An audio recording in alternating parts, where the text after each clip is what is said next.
This is the MSP430 Morse trainer, a device I built to help me train in sending transmission of Morse code. You have the Morse code here, the international characters, letters, numbers and punctuation. And the straight key, which I bought this on eBay and added the base to send like they used to. The device has two operation modes as indicated by these LEDs. In free mode, you simply key in whatever characters you want. Let's do the obvious SOS. Now this not only shows you the whatever you typed, it also handles the spaces between words.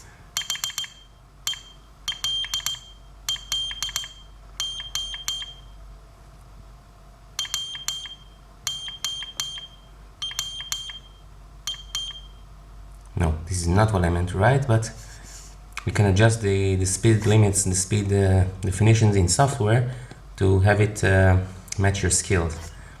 I tried to write whirl, but it didn't work. Let's try again, but you notice that whenever you reach the end of the line, it simply scrolls down to the next one, but it doesn't have a memory, so you can't scroll up. You can't scroll up.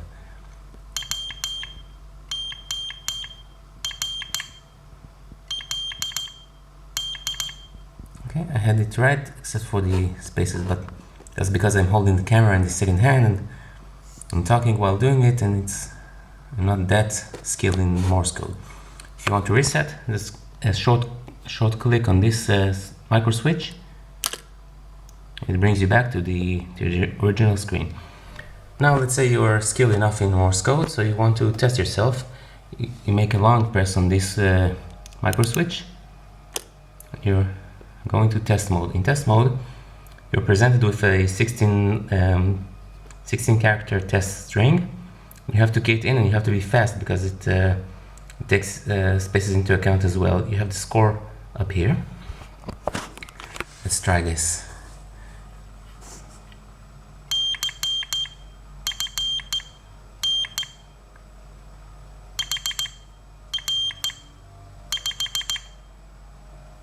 See, he took the space as an input, so he showed me two mistakes here. So now, because I have a space right here now, because I'm delaying myself, I'll have to start with the I.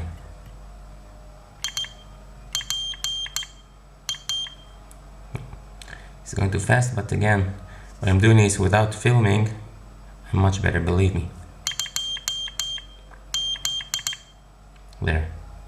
Now you saw it, I got to 9 and the bar went all the way up and back to 9 squares to show me how good that was. Now if you want to reset this, you can either click here or again here.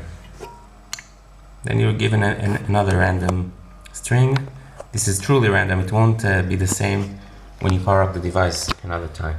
Again, you can switch modes here with a long press or reset with a short one.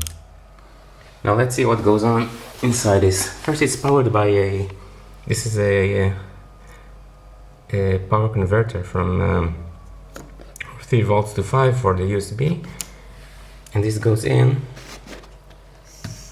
here. This is the power. This is a small voltage regulator for 3.3 volts that this microcontroller needs. This is the MSP430 G2452, and this handles everything. The buzzer that's here. Wait a minute, this is the LED is blinding everything, so I'll disconnect this. The power, right. This is the LCD, of course. This is the input from the key, from the straight key. You'll notice there's a small capacitor here. This helps me with debouncing the input. There's also a capacitor of the same kind for the input of the micro switch. These are the state LEDs, which are Charlie blacks. They are connected the plus to minus and minus to plus of each other, so only one can be lit at any given moment.